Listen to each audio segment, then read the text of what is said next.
मेरा नाम आरव भारद्वाज है। मैं 13 साल का हूँ और मैं प्रधानमंत्री राष्ट्रीय बाल पुरस्कार विजेता हूँ। 19 अक्टूबर को मैंने दिल्ली से एक साइकिल यात्रा शुरू की थी सरदार वल्लभ भाई पटेल जी की 150वीं जयंती मनाने के लिए, जो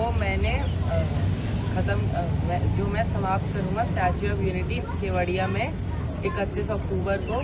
तो इस यात्रा में मैं जयपुर, उदयपुर, अहमदाबाद से होते हुए आज नडियाड सरदार वल्लभ भाई पटेल जी के बर्थ प्लेस पहुंचा हूं और आज सुबह ही हम अहमदाबाद से चले थे।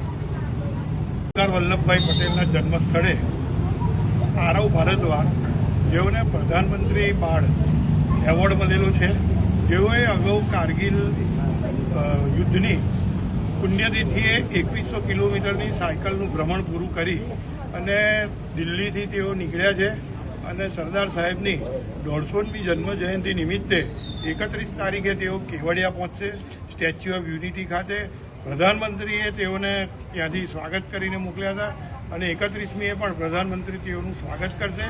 આજે તેઓ નડિયાદ સરદાર વલ્લભભાઈ પટેલના જન્મસ્થળે પધાર્યા છે, ત્યારે નડિયાદના સૌ અગ્રણી કોર્પોરેટરો, માજી કોર્પોરેટરો અને ભારતીય જનતા પાર્ટીના સૌ સદસ્યો તેઓનું સ્વાગત કરવા અત્રે એકત્ર થયા છે।